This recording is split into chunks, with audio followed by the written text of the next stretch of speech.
All right, welcome back to WMMA Now with your host, Chuck Stevenson. Coming at you tonight with a fight review. So we're going to Tokyo, Japan for Deep Jewels number 31. We're going to the Strawweight co-main event of the evening.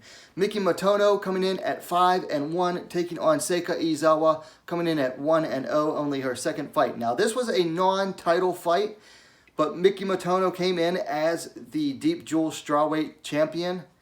And there is a stipulation attached that if Izawa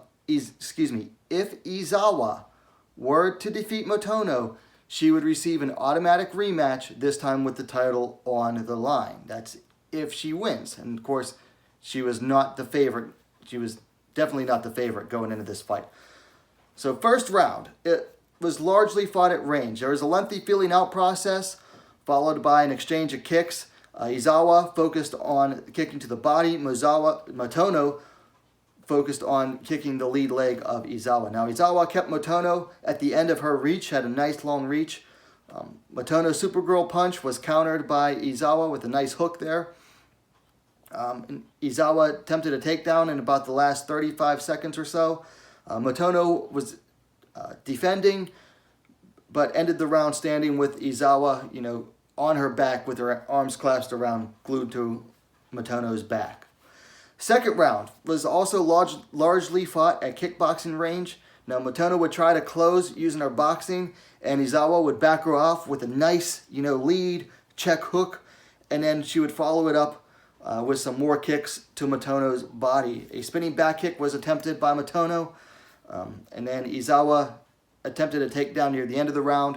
Did finally manage to get Motono down in the closing seconds. Third round started off largely identical to the second. A takedown by Izawa did get Motono down briefly. Then they had a bit of, but Motono was able to get back up and outside into clinch in the corner. Nice clinch battle ensued, short but sweet. And then Izawa was forced to escape the corner. Now, after that, Motono started to find a home for her punches. I thought the third round was roughly the best round for Motono because she started to use her boxing more effectively. But Izawa, she was still finding success with the check hook, the lead hook. And then in the last 30 seconds or so, both of them really turned up the aggression and started swinging.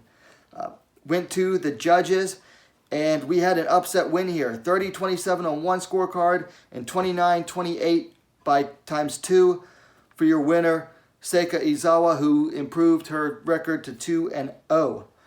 Big upset here. Izawa just made her pro debut in October. I'll get to that in a second. But she now gets to fight Motono again next year. And this time the title is going to be on the line. Listen, let's talk about Seika Izawa for a second. 2 wins in less than 2 months to start off her career, one of the wins being over the sitting strawweight champion. Seika Izawa is going to be a fighter to keep an eye on in 2021. She's already a bright young prospect in just under 2 months. Can't help but be excited about that. All right, for things to work on for Izawa, she needs to commit more to her takedown. She would shoot for the takedown, but she wasn't really committing to it. She would get halfway there and then kind of stop. And then she had to really fight to try to get it. And once she did get it, it was only very briefly. So she needs to learn to really commit to those takedowns if she's going to go for them. Otherwise, the right opponent could really make her pay.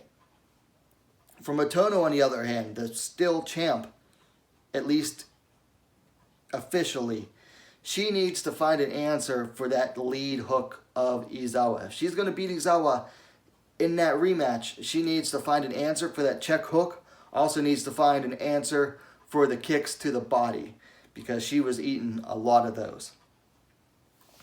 Obviously, the fight to make is going to be a rematch for the title. Now, when that rematch will happen, who knows? If they book either of these fighters for any other fight, I'm probably going to end up trashing Deep Jewels for that because this is definitely the fight to make. One thing I've always had a problem with over in Jmma, over in Japan, is that they will book their champions in non-title fights. And a lot of the, not always, but enough times it has happened that the challenger, quote unquote, would win, and then they have to do a fight over again. And it's, I don't know if they do that just for to have the storyline. A lot of the time it's just like to keep the champ busy in between title bouts, and then sometimes it ends up blowing up in their faces. Kind of does, because they automatically get, you know, another fight out of them usually.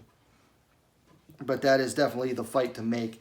And honestly, looking at the way they fight, unless Motono finds an answer for that hook and the kicks to the body, I can see Izawa winding up the champion at 3-0. Okay, so those are my thoughts on this fight. Like I said, a lot to like about the young career of Seika Izawa. She's long, she's lengthy, has that reach, nice striking. Takedowns could use some work, and I'd like to see some more groundwork from her before, you know, I really judge her like a super prospect or anything. But I like what I see. Miki Motono back to the drawing board for that rematch. Anyway, the fight's up on YouTube. I'll link it in a pinned comment. Let me know your thoughts on the fight in the comments down below. Of course, if you like the video, please give it a like. And while you're at it, go ahead and subscribe to WMMA Scene Now, the most complete women's mixed martial arts dedicated platform on YouTube. Thanks for watching. We'll see you next time.